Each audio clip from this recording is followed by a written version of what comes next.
Hey folks, thank you for joining us here at Southeast Asian Freedom Network, SEAFN, and Southeast Asian Action, SEACtion, Week of Action Kickoff. Peng Tao, Co-Executive Director of Southeast Asian Freedom Network, SEAFN, is joined by Huang, my colleague over at Southeast Asian Action, and our tech support who is behind the scenes, Claire. Thank you very much for joining us for both of them as well too. We're excited to kick off this week in commemoration of the 50th anniversary of the end of the wars in Southeast Asia. This week is an invitation to reclaim our stories, heal across generations, and build a future defined not by the war's scars, but by our collective action. So if we can go to the agenda slide. Here's a week um, look at our agenda. I'll give you a minute to take a look over it before I go on.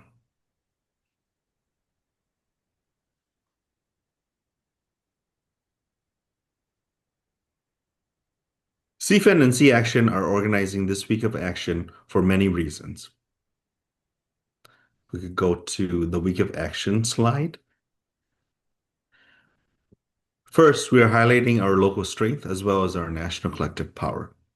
We have partner organizations from Pennsylvania to Wisconsin to California participating in this week of action, and we would love for you all to join us as well too. Second, through our sibling organization, SEACtion, we are engaging with selected federal elected officials to show the impact of deportation in our communities. SEACtion will host a legislative training followed by Hill visits to former co-sponsors of the Southeast Asian Deportation Relief Act. Locally, we have partner organizations pushing their governors to pardon refugees. Third, we are keeping the issue on the table by organizing our base. We will be screening Taking Roots, a documentary about impacted community members in Philly. We're using the screening as a political education tool to inspire our community members to engage with each other as well as their elected officials. Lastly, we are uplifting the 50th anniversary. Our resilient refugee community has not only survived, but is thriving. We want to uplift how our ancestral lineage of love and community care has continuously guided us to how we've always been our own refuge in the face of mass destruction and devastation. So now we're going to be listening to some of our community members talk about our core narrative. So if Claire, you can play that core narrative video for us.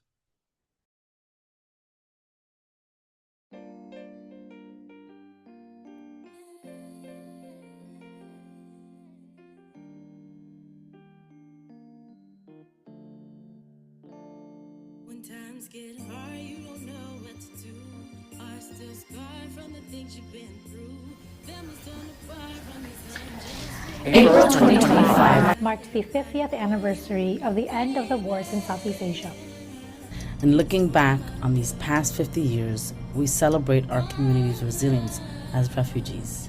Before, during, and after the wars in Southeast Asia, our ancestral lineage of love and community care has continuously guided how we have always been our own refuge in the face of mass destruction and devastation. When the U.S. military fractured our communities during the wars in Southeast Asia by polluting our lands with bombs and toxic chemicals, Pitting neighbors against one another, and turning families into refugees who were uprooted from our ancestral homelands. We survived by carrying secrets and seeds, adopting new family members as our own, and dreaming of a free, safer future. When the United States resettled our families across the country, we clung deeply onto our hope for brighter futures away from war. However, the fractures from wartime will ripple in the new forms of violent anti-Black policies that undermined our dignity and agency. These policies exacerbated the conditions of our already disinvested Black and brown neighborhoods, which included deep poverty, racism, and overcriminalization. Our communities remained our own refuge. Elders built our temples. Aunties looked after us while our parents worked. and community money pots helped fund the first small businesses and are now vibrant business districts. However, becoming our own refuge was sometimes flawed and imperfect. During times of deep desperation for survival, some of us replicated the fractures of wartime violence by harming each other to access limited resources in our disinvested communities. For the 1.5 generation of refugee children who face the brunt of racial violence, gangs became their path for creating a sense of refuge from racism and xenophobia.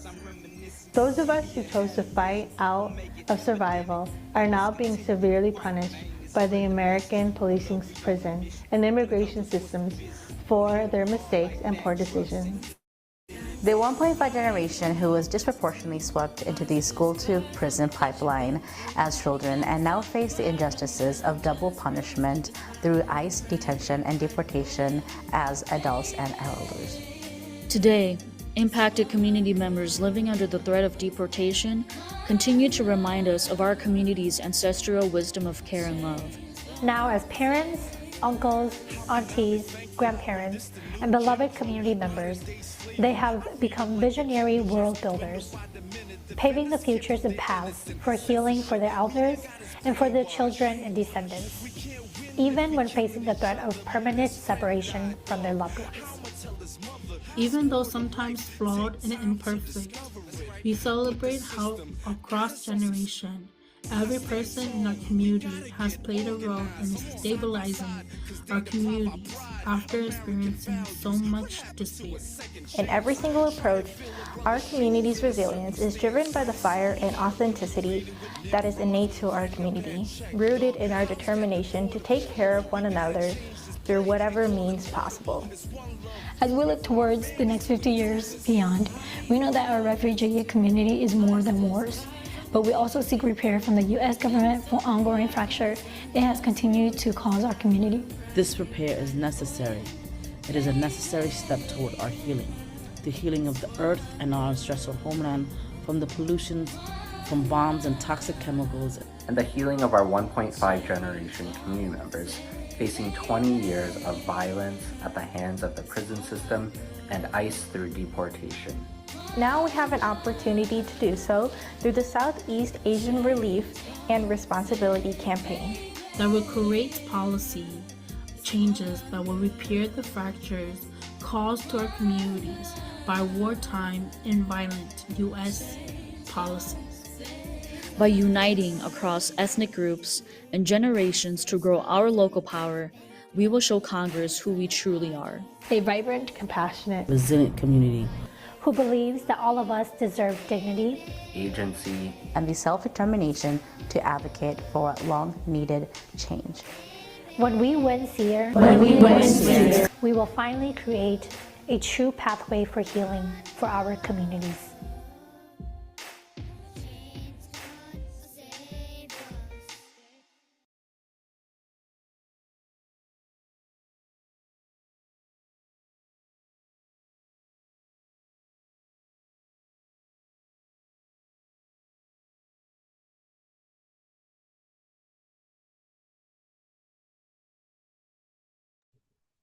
Thank you for that, Claire. You just heard from some of our many community members about the core narrative of both Southeast Asian Freedom Network and SEAFN. They talked about our history of survival, both in Southeast Asia and post-resettlement in the United States. They also reflected on how our community tuned to collective mutual aid when the U.S. government failed us. Unfortunately, some of us harmed each other as we struggled to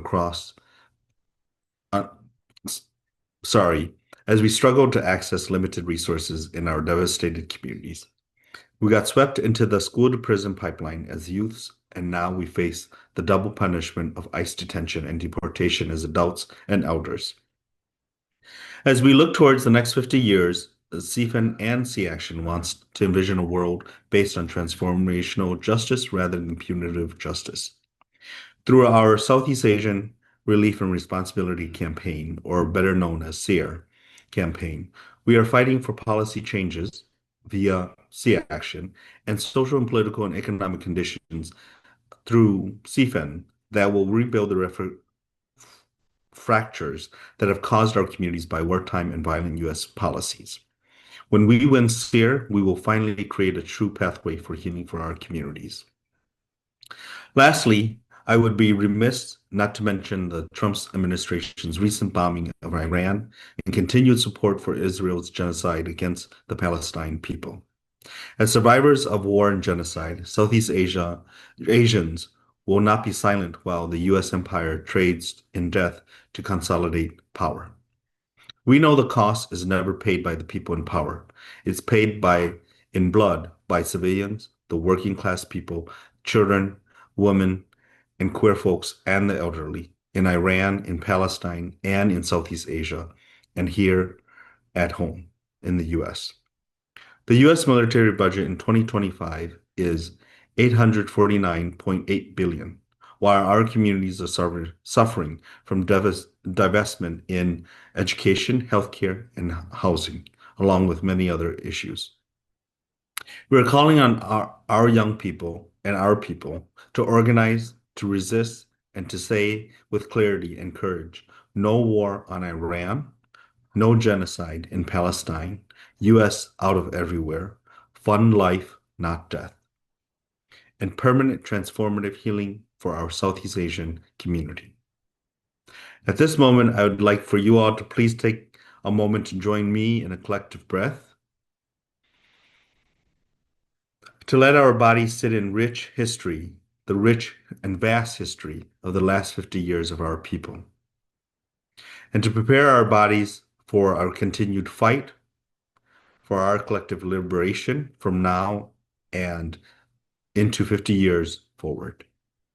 Thank you. Now I'll be passing it on to my colleague Huang from Southeast Asian Action.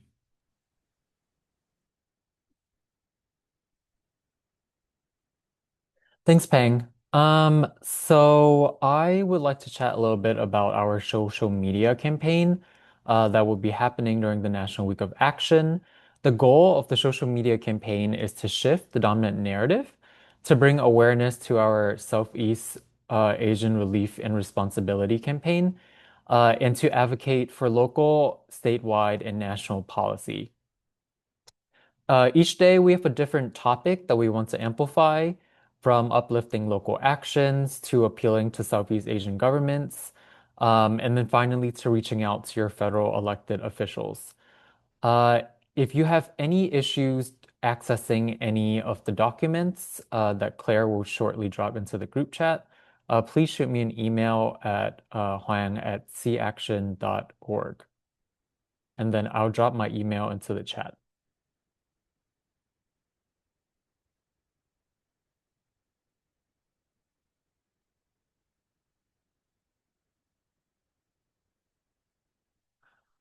Um, in addition to the social media campaign, we also have a jam-packed schedule ahead of us. Please feel free to plug in. We have virtual programming for those who are not based in DC, and we also have some in-person programming in DC as well. So on Thursday, June 24th, we will be hosting a virtual screening of Taking Root, which is a docuseries documenting the lives of Southeast Asians who resettled in Philadelphia. It will be followed by a short discussion. On Wednesday, June 25th, we will be preparing for our Hill visits, which will occur the following day on Thursday, June 26th. You have to participate in the training on Wednesday in order to join us for Hill visits. If that's an issue for you in terms of availability, please just shoot me an email and I will be happy to further discuss that with you. We will be closing registration for the legislative visit training and Hill visits at 4 p.m. Eastern Standard Time today, so please register now if you haven't. Lastly, on Friday, June 27th, we're going to be hosting a fireside chat looking at the past 50 years of Southeast Asian refugee communities in the US, the present political context, and what gains we want for our communities in the next 50 years and beyond. SEAFN and SEACtion will be joined by speakers from Rising Majority, the Movement for Black Lives, and Freedom Inc. You don't want to miss this exciting discussion.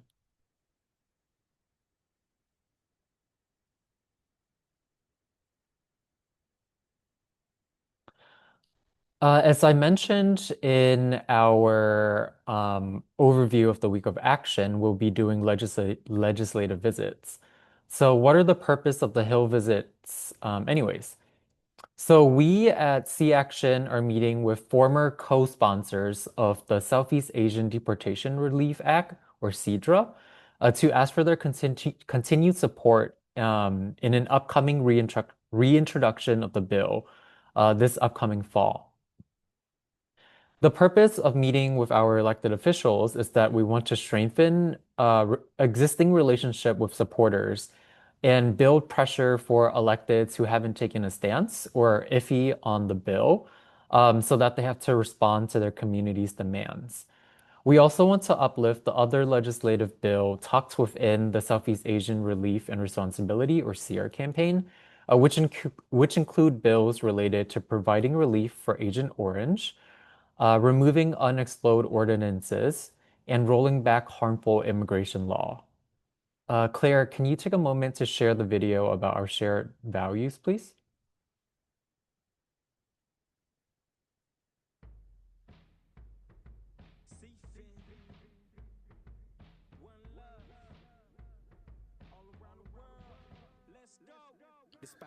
As we mark the 50th year anniversary of the end of the American wars in Southeast Asia, what does justice look and feel like?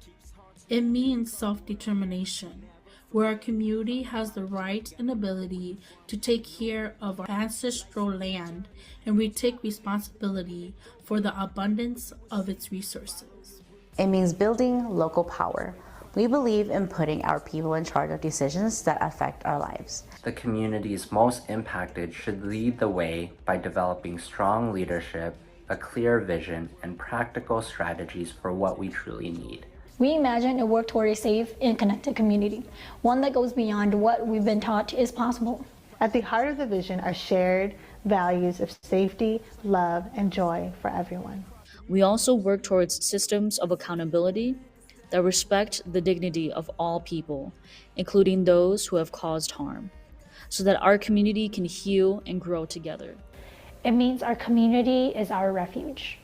As a refugee community, we have always supported and cared for one another, making sure everyone's needs, including safety, are met. In times of hardship and danger, our community has been our ultimate refuge. Our small businesses, our neighborhoods, and even the formation of gangs all came about as ways for us to create places of refuge and protection for ourselves and each other.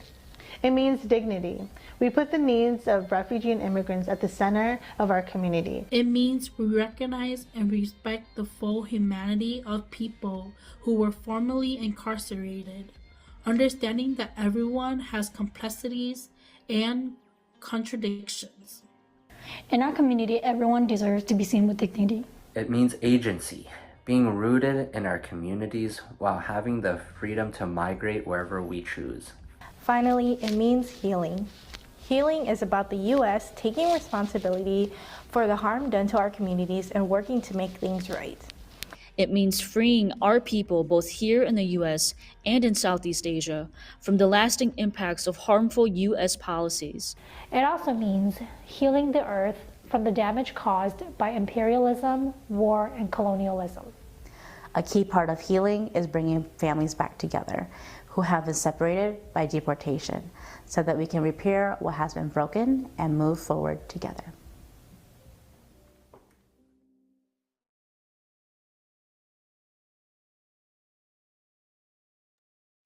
Thank you, Huang and Claire, for playing that video for us. You all just had a chance to hear from our sibling organization, SEAFN, and our collective values, including that of SEAFN's, which is self-determination, local power, community as refuge, dignity, agency, and healing. Let's take a moment and reflect on which values you hope to center and embody during this week. We hope this kickoff inspires you to push forward a collective narrative with SEAFN and SEAFN as we commemorate the 50th anniversary of the end of the wars in Southeast Asia this week and continue organizing our collective community towards collective liberation. We created a website, 50-c.org, which we'll put in the chat here. as a resource. So please use it and share it with those in your community and those you're working with. Lastly, a reminder is to please amplify our social media postings this week. Participate with us, engage with us, talk to others about it in your community. Our team has been hard at work on those graphics, and we want to reach as many folks as we can possible within our community and outside of our community as well too. It is so vitally important that folks understand that we have been here the last 50 years and will continue to be here as well too. Lastly, thank you for joining us today for this kickoff, and I hope to see many of you again the rest of the week in our events. And thank you, Huang and Claire, for joining me as well too. So thank you, everybody. Have a great week and join us.